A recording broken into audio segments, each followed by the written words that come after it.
రాష్ట్రంలో private, corporate విద్యా సంస్థలు ఫీజులు, పుస్తకాలు, యూనిఫామ్లు, ఇతర కార్యకలాపాల పేరుతో విద్యార్థుల తల్లిదండ్రులను తీవ్రంగా ఆర్థికంగా దోచుకుంటున్నాయని రాష్ట్రీయ ప్రజా కాంగ్రెస్ వ్యవస్థాపక అధ్యక్షులు మేడా శ్రీనివాస్ ఆరోపించారు. ఈ సందర్భంగా ఆర్పీసీ వ్యవస్థాపక అధ్యక్షులు మేడా శ్రీనివాస్ మాట్లాడుతూ, ప్రతి ప్రైవేట్ పాఠశాలలో యాజమాన్యమే నిర్వహించే స్టేషనరీ దుకాణాల ద్వారా పుస్తకాలు, నోట్బుక్స్, ఇతర విద్యా సామాగ్రిని అధిక ధరలకు కొనుగోలు చేయాల్సిన పరిస్థితి ఏర్పడిందని తెలిపారు. ప్రభుత్వ మార్గదర్శకాలు ఉన్నప్పటికీ వాటిని అనేక విద్యా సంస్థలు పట్టించుకోకపోవడం లేదని విమర్శించారు. ఈరోజు ఆంధ్రప్రదేశ్లో విద్యా దోపిడీ భయంకరంగా ఉంది.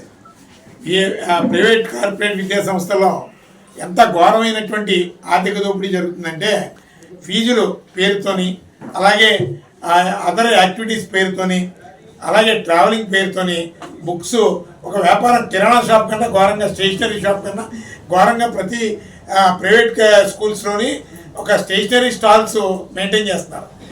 అమ్మకూడదని స్పెసిఫిక్ గైడ్లైన్స్ ఉన్నా ఆ విధమైనటువంటి వ్యాపారం కాదు, విద్యాబుద్ధులు చెప్పడంలో దృష్టి కేంద్రీకరించాల్సినటువంటి అవసరం ఉన్నటువంటి యాజమాన్యం దానికన్నా ఈ విద్యా వ్యాపారాన్ని ఎక్కువగా ముందుకు నడిపించుకుంటుంది.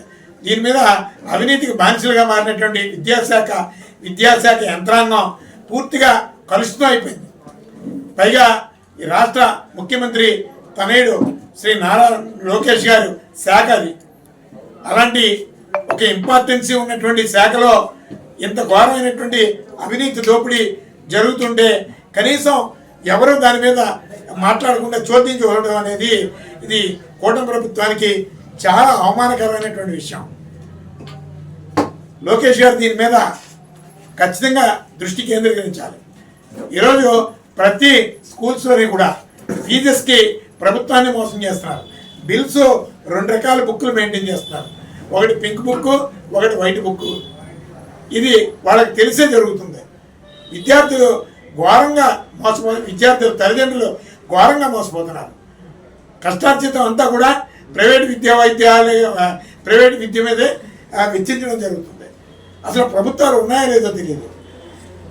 ఇందులో కలెక్టర్ గారు కూడా దీని మీద ఖచ్చితంగా దృష్టి కేంద్రీకరించాలి.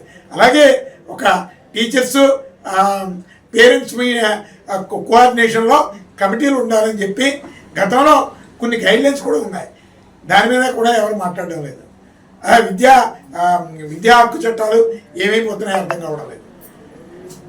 అలాగే ప్రతి విశాఖపట్నం లాంటి ప్రాంతంలోని రాజమండ్రి, కాకినాడ, గుంటూరు, విజయవాడ, నెల్లూరు, అలాగే కుప్పం చంద్రబాబు నాయుడు గారి కాన్స్టిట్యున్సీతో సహా తిరుపతి, ఇక ఘోరమైనటువంటి విద్యా వ్యాపారం లక్షల పోసి తల్లిదండ్రుల కష్టార్జితం అంతా కూడా ఈ ప్రైవేట్ స్కూల్స్కి, కార్పొరేట్ స్కూల్స్కి వెచ్చించాల్సినటువంటి అవసరం వస్తుంది. అలాగే యూనిఫామ్ విషయంలో కానీ, అలాగే చివరికి షూ లేసులు కూడా వాళ్ళే అమ్ముతున్నారు. దాని మీద పేరెంట్స్ ఎవరన్నా ప్రశ్నిద్దామంటే స్టూడెంట్ సఫర్ అవుతాడేమో, స్టూడెంట్ మీద కక్ష కట్టేస్తారేమో అని పేరెంట్స్ ఎవరు మాట్లాడలేదు. ఇలాంటి పరిస్థితుల మీద ఖచ్చితంగా ప్రభుత్వం దృష్టి కేంద్రీకరించాలి. ప్రభుత్వమే మాట్లాడాలి. ప్రభుత్వం ఎందుకు ప్రజాప్రతినిధులు కూడా దీని మీద ఎవరు మాట్లాడడం లేదు. ఇది మనకు సంబంధం లేదేమో, మళ్ళీ 5 ఏళ్ల ముందు మాట్లాడితే సరిపోతుంది.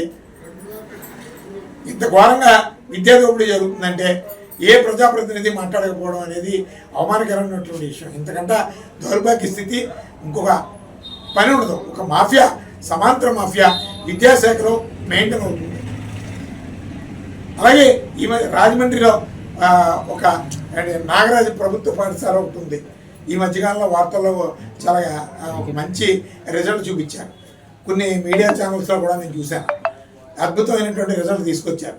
మరి ప్రభుత్వ పాఠశాలలు అన్నింటిలో కూడా అలా దీన్ని మోడల్గా తీసుకొని రాజమండ్రి నాగరాజు ప్రభుత్వ స్కూల్ని మోడల్గా తీసుకొని రాష్ట్ర వ్యాప్తంగా కూడా అది ఆ విధంగా ఇంప్లిమెంట్ చేయొచ్చు కదా, సంస్కరణలు చేపట్టచ్చు కదా.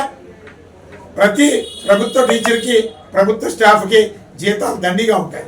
అలాగే ప్రైవేటు, కార్పొరేట్ సిబ్బందికి కావచ్చు, అధ్యాపకులు కావచ్చు, చాలా లేబర్ మినిమం వేజెస్ కూడా వాళ్ళకి అప్లై అవ్వవు.